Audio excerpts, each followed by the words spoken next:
इन सामाइन तालबा व तालबात अस्सलामु अलैकुम रहमतुल्लाहि व बरकातहू। जैसा कि आप लोग को मालूम है, इससे कबल मैं दर्स 8 डॉक्टर अब्दुल मगनी अदब की पहचान के बारे में बताया था, और आज मैं दर्स 9 लेकर द्रक्सा बुक से डॉक्टर भीमराव अम्बेडकर के बारे में बताने जा रहा हूँ। तो ऑब्जेक्टिव बताऊँगा और कुछ सब्जेक्टिव भी है, 2-3 मिनट का। सवाल नंबर 1, भीमराव अम्बेडकर की पैदाश कब हुई? तो ऑप्शन नंबर ये देख लीजिए, 1890, 1891, 1892, 1893 का जो करेक्ट आंसर होगी आपको ये। इनके बारे में बहुत सवाल आते हैं। भीमराव अम्बेडकर की वालदा का नाम क्या था? वालदा मतलब होता है माँ। पुतलीबाई, अयोध्याबाई, भीमबाई, लक्ष्मीबाई। तो क्या था? आपको आंसर याद है कि नहीं? भीमबाई। करेक्ट आंसर जो है भीमबाई। भीमराव अम्बेडकर के वालिद फौज के किस अहदे से रिटायर हुए?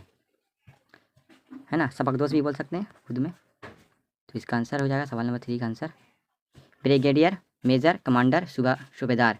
तो मेजर के पद से रिटायरमेंट हो गए थे। भीमराव की शादी किससे हुई?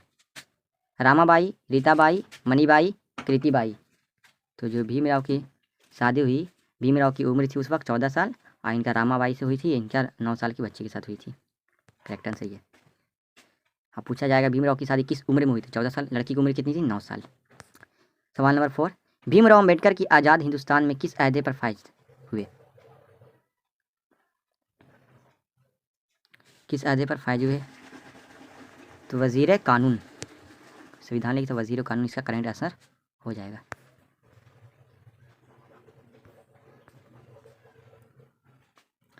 आगे, भीमराव की शादी किस उम्र में और किससे हुई? आपको जवाब याद होगा। भीमराव की शादी 14 साल की उम्र में 9 साल की लड़की रामाबाई से हुई। बीए करने के लिए भीमराव ने किस कॉलेज में दाखिला लिया? तो बीए करने के लिए भीमराव ने एशिस्टेंट कॉलेज में दाखिला लिया। क्वेश्चन नंबर 6, बौद्ध मजहब में निर्वाण का क्या तस्वुर है? तो बौद्ध मजहब में निर्वाण का तस्वुर इरफान हासिल करना है। और ये भीमराव बोला जाएगा भीमराव ने किस मजहब को तब्दीली बदला? तो बौद्ध मजहब में ये थे। मुख्तसर सवाल यानी थोड़े सवाल हैं इनका। स्कूल में भीमराव के साथ तालबा वस्ताजा का क्या सलूक था? तो इसका जो करेक्ट आंसर है देखिए, मुंबई के एलिफेंट हाई स्कूल में भीमराव अम्बेडकर पढ़ते थे। कौन सी स्कूल में? इस स्कूल का माहौल भीमराव के लिए पुरसकून ना था। ये सरकारी सरपरस्ती पे चलने वाला स्कूल था। इसके बावजूद यहाँ भी भीमराव के साथ जात पात का भेदभाव किया जाता था।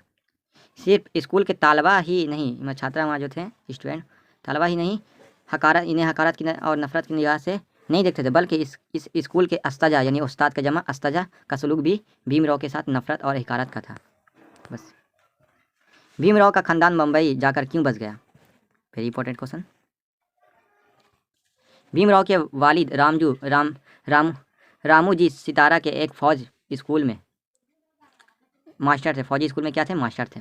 जहाँ चंद सालों के बाद रामू जी की सितारा की नौकरी ख़त्म हो गई, तो उन्होंने सितारा को छोड़ देने का इरादा किया ये इरादा कर लिया, क्योंकि वो नौकरी ख़त्म हो गई, वहाँ के रहने का इरादा, फिर बम्बई मुस्तकिल हो गए और तय हुआ कि बम्बई जाकर सकूनत इख्तियार किया जाए। चुनांचा रामू जी अपने पूरे ख़ानदान के साथ बम्बई मुंतकिल हो गए। ये आंसर है करेक्ट। स्क्रीनशॉट ले लीजिए या लिख लीजिए कॉपी में। सवाल नंबर 3, भीमराव के हुसूल तालीम पर 5 जुमले लिखिए। जवाब लिखिए। 1912 ईस्वी में भीमराव अम्बेडकर ने एलिफेंट कॉलेज से बीए पास किया। इसके बाद वो बड़े स्टेट से मद्रास से तालीम वजीफ़े पर आला तालीम हासिल करने के लिए अमेरिका चले गए और कोलंबिया यूनिवर्सिटी में दाखिला लिया। अमेरिका में कौन सा यूनिवर्सिटी से? तो कोलंबिया यूनिवर्सिटी, जहां मागासियात के मौजू पर एमए पास किया। फिर 1916 ईस्वी में इसी यूनिवर्सिटी से माशियात में पीएचडी किया। इस साल वो इंग्लैंड चले गए। 1916 में ही इंग्लैंड चले गए। तो वो लंदन स्कूल ऑफ इकोनॉमिक्स में दाखिला लिया और इसी के साथ बैरिस्टरी की तैयारी भी की। तो ये 3 क्वेश्चन थे, आगे भी मैं बनाऊंगा इसी तरीके से। जो इंपॉर्टेंट क्वेश्चन थे वो हम आपको दे चुके हैं। That's all, thank you watching for my video.